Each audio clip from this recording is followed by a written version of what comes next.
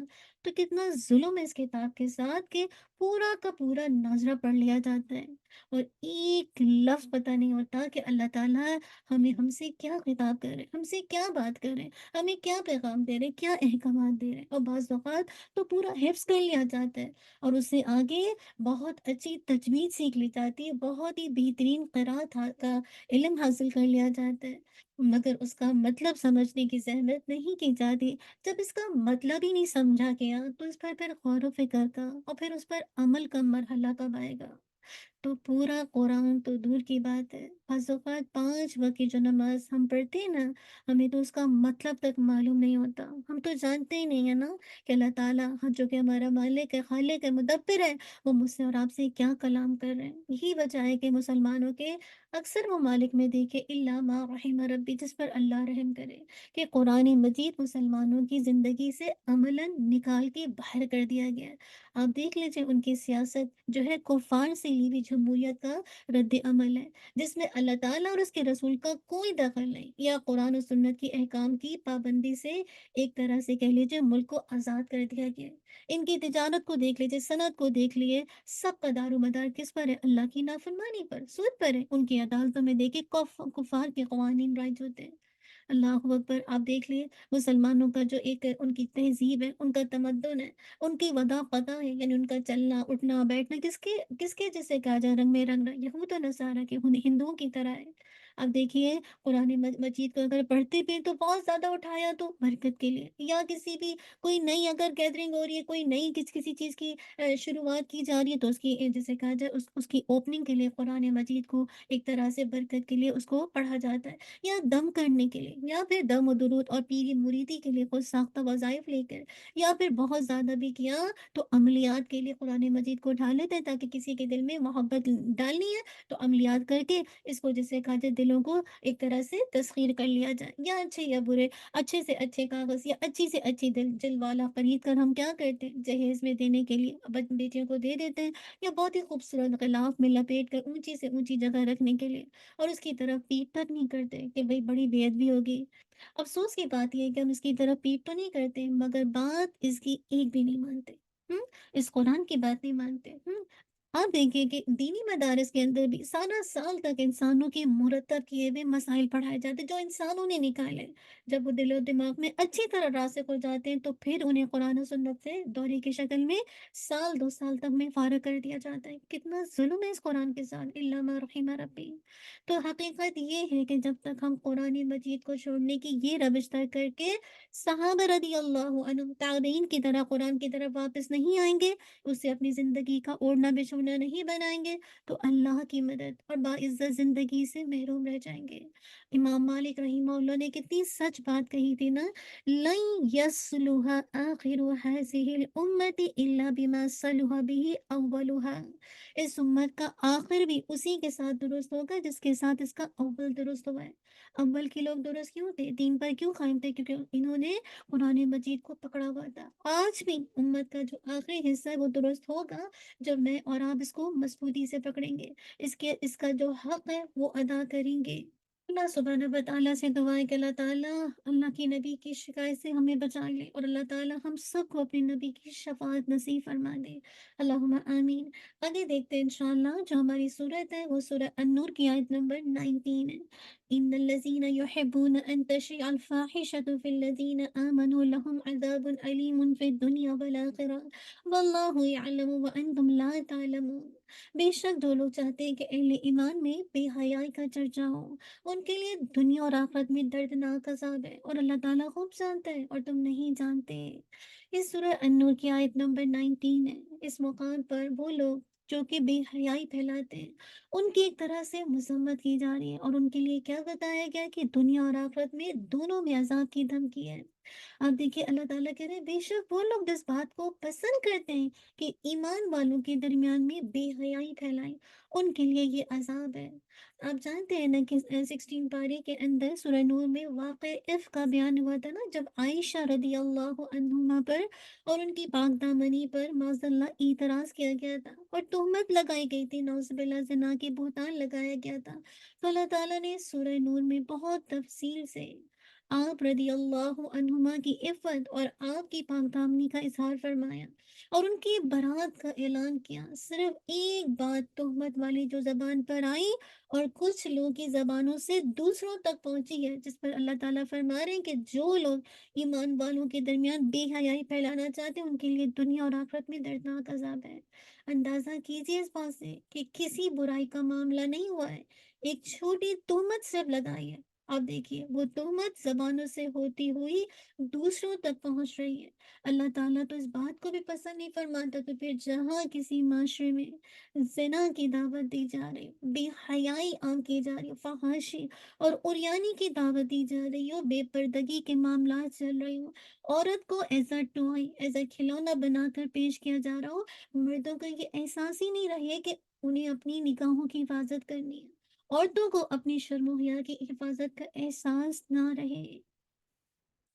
بہت افسوس کے ساتھ کہنا پڑ رہا ہے آج میڈیا پر بیٹھ کر کیا کچھ نہیں ہو رہا، فلمیں، ڈرامے، ناچ گانے، اور پھر اس سے بھی آگے بڑھ کر عورتوں اور مردوں کا آزادانہ مکسنگ، یہ سب کچھ آپ دیکھیے آج عام ہو رہا ہے۔ آپ دیکھیے کتنا عام ہو رہا ہے اور خاص کر دکھایا بھی جا رہا ہے جس میڈیا کے دور پر میں اور آپ بیٹھے ہیں کہ انسان کی آنکھیں شرم سے جھک جائیں۔ کیا ایک کلک پر آپ کو وہ چیز جو آپ کو پہلے گھر سے نکل کے جانا پڑتی تھی نا، پہلے آپ کو پتہ ہے ایسے کوٹھے ہوتے تھے، ایسے گھر ہوتے تھے جہاں اس چیزوں کا اہتمام کیا جاتا تھا، لیکن آج ایک کلک پر سب کچھ آپ کے سامنے موجود ہے۔ انا للہ و انا الیہ راجعون۔